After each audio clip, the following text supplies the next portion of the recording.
We spent evenings down at Bob Hong and Ted Snook's apartment, down on Patrick Street, listening to records. Well, that's what you did in those days at that age. And it was there that I heard the music that would change my life. The sounds of British folk rock. Now, these were records that Bob's friend Jerome had brought back from a trip to London, England. You couldn't get these around here. This was before Fred's Records. Bands like Fairport Convention, Steel Eye Span. They were rock bands, yes. They had electric guitar and bass and drums, but they also used traditional instruments, like the fiddle. I was blown away. Well, here was new music that perhaps I could learn to play. Wasn't much good on the guitar anyway. Besides, there's way too much competition. Sure, everybody played the guitar. So for Christmas of 1973, I was given a mandolin, and I taught myself how to play it, basically imitating the music that I was hearing on these records, like this little tune from that Steel Eye Span record, Below the Salt.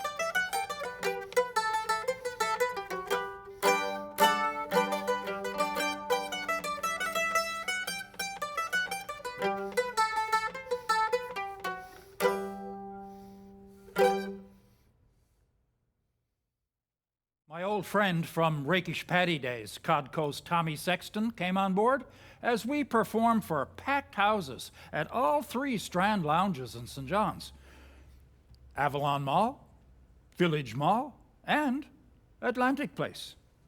The Strand was the performance venue in St. John's back in those days. I remember going into the mall around 8:30 for a 9:30 show, and the lineup, well, it stretched from the entrance to the Strand all the way down the corridor to the famous Players Theatre, and then around that corner and down the other corridor in front of the Sobeys supermarket. I had a little taste back then what it must be like to be a rock star with a hit song. I played it on my newly acquired Appalachian dulcimer that my buddy Ron Hines brought back for me from Toronto.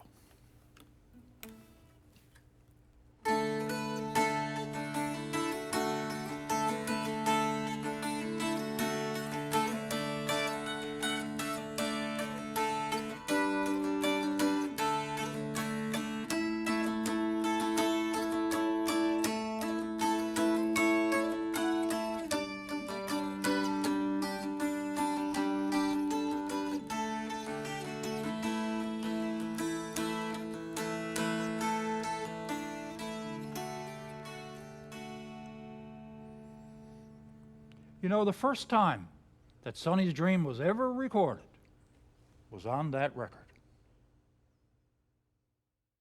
Now, the women had said they'd be home before 10, but being women, there was no sign of them at past when the baby started to bawl.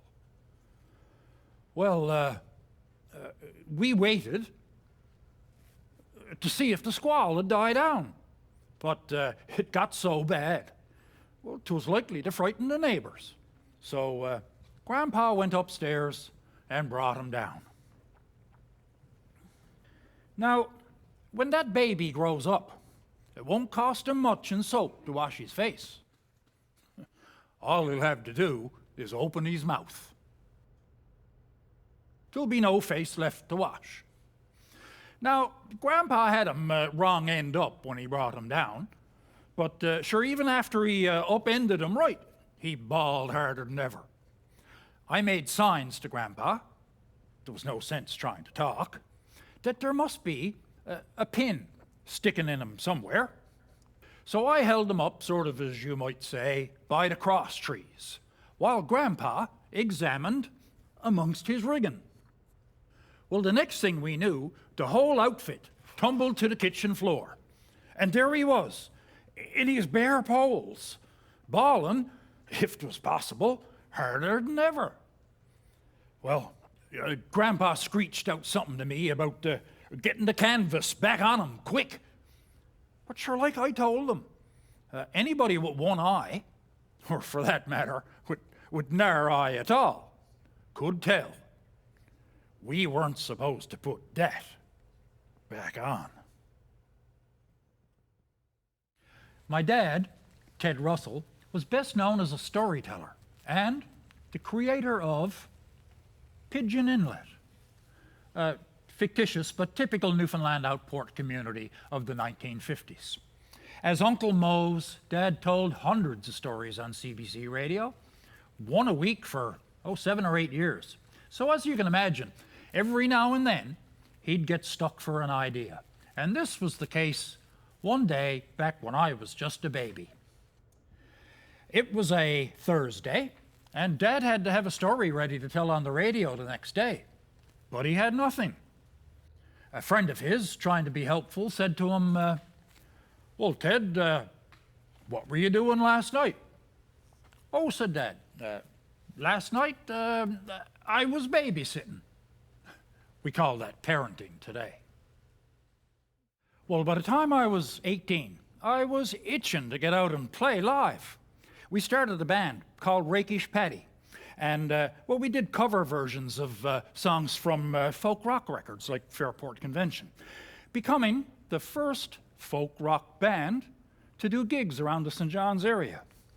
Our first gig was up at Munn at the Breezeway Bar, and this is a poster that I've kept all these years, hand-drawn by Tommy Sexton. $1 cover charge, good deal. Also, we played a fairly popular spot downtown called Dirty Dick's. That's now known as the Ship. Here's a tune that we used to play in Rakish Paddy. It was one of the first fiddle tunes I ever learned to play. It was called The Three Little Drummers, and it was perfect for the band. It had this really straight-ahead rhythm that we could really rock out on. And by the way, back in those days, I used to play my fiddle from the shoulder. It was less about the finesse, more about the fire.